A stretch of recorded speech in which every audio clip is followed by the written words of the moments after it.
નમસ્કાર, ગુજરાત લાઈવ સાથે હું છું જયેશ। વડાપ્રધાન નરેન્દ્ર મોદી આવતીકાલથી ગુજરાતમાં લોકસભા ચૂંટણીના ઝંઝાવાતી પ્રચારનો પ્રારંભ કરશે। પીએમ મોદી સૌરાષ્ટ્ર, જૂનાગઢ અને દક્ષિણ ગુજરાતના સોનગઢ એમ 2 સ્થળોએ જંગી જાહેર સભાને સંબોધિત કરવાના છે। દિલ્હીથી વડાપ્રધાન નરેન્દ્ર મોદી ખાસ વિમાન મારફતે રાજકોટ એરપોર્ટ પહોંચવાના છે, જ્યાંથી હેલિકોપ્ટર મારફતે તેઓ જૂનાગઢ પહોંચશે। જૂનાગઢની કૃષિ યુનિવર્સિટીમાં પીએમ વિરાટ જનસભાને સંબોધિત કરવાના છે। અહીંથી પીએમ મોદી સુરત જવા રવાના થશે, કે જ્યાંથી તાપી જિલ્લાના સોનગઢ પહોંચશે। પીએમ મોદીની સોનગઢની જંગી સભાને લઈને સુરક્ષાનો પણ લોખંડી બંદોબસ્ત ગોઠવી દેવામાં આવ્યો છે। લોકસભા ચૂંટણી જાહેર થયા બાદ પીએમના પ્રથમ ગુજરાત પ્રવાસને લઈને ભાજપના કાર્યકર્તાઓ અને આગેવાનોમાં પણ ઉત્સાહ જોવા મળી રહ્યો છે।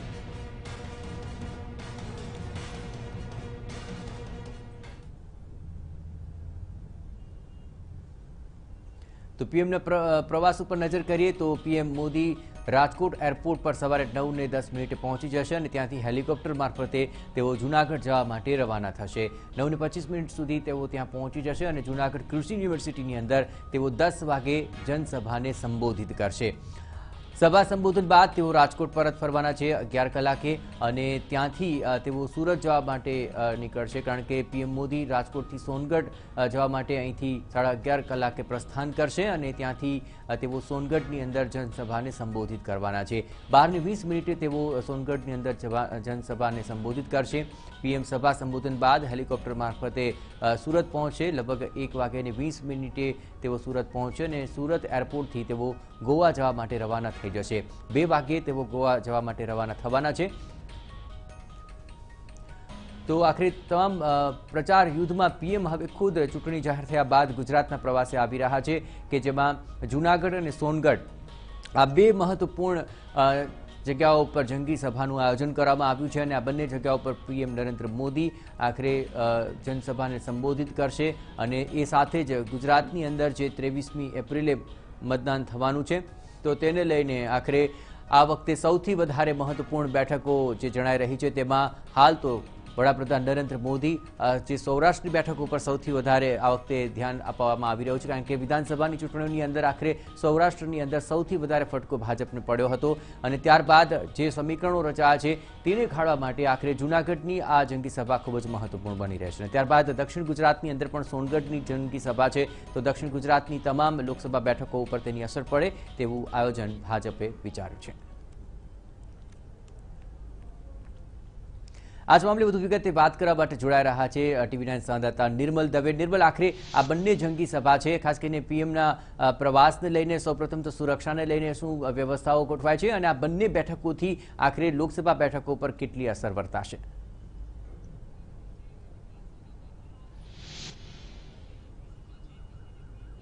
જે સુરક્ષા વ્યવસ્થા ત્રિસ્તરીય ગોઠવવામાં આવી છે, કેમ કે પ્રધાનમંત્રી મુલાકાત લઈ રહ્યા છે ગુજરાતની અને તેમાં પણ જ્યારે જૂનાગઢ અને ખાસ કરીને દક્ષિણ ગુજરાતનો જે સોનગઢ વિસ્તાર છે તે જગ્યાની જ્યારે મુલાકાત લઈ રહ્યા છે તે સંજોગોમાં ત્યાં ત્રિસ્તરીય સુરક્ષા વ્યવસ્થા ગોઠવવામાં આવી છે। જે ચાંપતો બંદોબસ્ત ગોઠવી દેવામાં આવ્યો છે તે ચાંપતા બંદોબસ્તમાં પોલીસની સુરક્ષા વ્યવસ્થા જડબે સલાક કરી દેવામાં આવી છે। બીજી તરફ જો પ્રધાનમંત્રીના સંબોધનની વાત કરવામાં આવે તો જૂનાગઢ ખાતે તેમની જાહેર સભા છે, સાથે સાથે જે તાપી જિલ્લાનો સોનગઢ ખાતે પણ આ જાહેર સભાનું સંબોધન કરવામાં આવ્યું છે। જે આયોજન થયું છે તેમાં સૌરાષ્ટ્ર વિસ્તાર અને દક્ષિણ ગુજરાત વિસ્તાર આ 2 વિસ્તાર પસંદ કરવામાં આવ્યો છે। ઝંઝાવતી સભાનું આયોજન ચોક્કસથી કહી શકાય, કેમ કે પ્રધાનમંત્રી અહીં સંબોધન કરવા માટે આવી રહ્યા છે। આચારસંહિતા જાહેર થઈ છે અને તે બાદ પ્રધાનમંત્રીની ગુજરાત ખાતેની પહેલી મુલાકાત છે। ગુજરાતની 26 બેઠકો પર તો ડેમેજ કંટ્રોલ કરવો ચોક્કસથી જરૂરિયાત ભર્યો તો છે, સાથે સાથે દેશની અન્ય જે લોકસભા બેઠકો છે તે બેઠકો પર પણ પ્રચાર પ્રસાર આગળ કરવાનો છે, ત્યાં પણ સભા સંબોધવાની છે। એટલે જે વાત કરવામાં આવે તો ગુજરાતની, તો આ 2 જગ્યાએ જ્યારે સભાનું આયોજન કરવામાં આવે છે ત્યારે જૂનાગઢ વિસ્તાર એટલે પસંદ કરવામાં આવે છે કે ત્યાંથી સૌરાષ્ટ્ર વિસ્તારના જે મોટા ભાગના લોકો છે તેમને એક જ સ્થળે એકઠા કરી શકાય અને ત્યાં સંબોધન કરી શકાય। બીજી બાજુ દક્ષિણ ગુજરાત વિસ્તાર પણ રાજકીય રીતે આખો કવર કરી શકાય, ત્યાંની જે લોકસભા બેઠકો છે તે લોકસભા બેઠકને વિસ્તારને આવરી લઈ શકાય, તે માટે સૌરાષ્ટ્રનો વિસ્તાર અને દક્ષિણ ગુજરાતનો વિસ્તાર પસંદ કરવામાં આવે છે। એટલે રાજકીય રીતે પણ જોવા જઈએ તો આનાથી સૌરાષ્ટ્ર વિસ્તાર અને દક્ષિણ ગુજરાતની જે લોકસભા બેઠકો આવે છે તે વિસ્તાર કવર થઈ શકશે। જ્યારે આ સભા પૂરી થશે એટલે કે જૂનાગઢની સભાનું જૂનાગઢની સભા જ્યારે પૂરી થશે ત્યારબાદ તેઓ સોનગઢ જશે. સોનગઢ ખાતે સભા પૂરી કર્યા બાદ સુરત ખાતે તેઓ જશે. જ્યાં જે સૂત્રીય માહિતી પ્રાપ્ત થઈ રહી છે ત્યાં સૂત્રીય માહિતી પ્રમાણે કેટલાક ભાજપના કાર્યકરોને તેઓ મળી શકે છે તેવી વાત અત્યારે પ્રાપ્ત થઈ છે. બંને જગ્યાએ જ્યારે પ્રધાનમંત્રી ઉતરાણ કરશે તે દરમિયાન વિવિધ સમાજના જે લોકો છે તેમના દ્વારા તેમનું સ્વાગત પણ કરવામાં આવશે અને સભા સંબોધન બાદ જ્યારે પ્રધાનમંત્રી પરત ફરી રહ્યા છે ત્યારે તેઓ સીધા ગોવા જવાના છે કે જ્યાં પણ રાજકીય પ્રચાર પ્રસારનું આયોજન કરવામાં આવ્યું છે.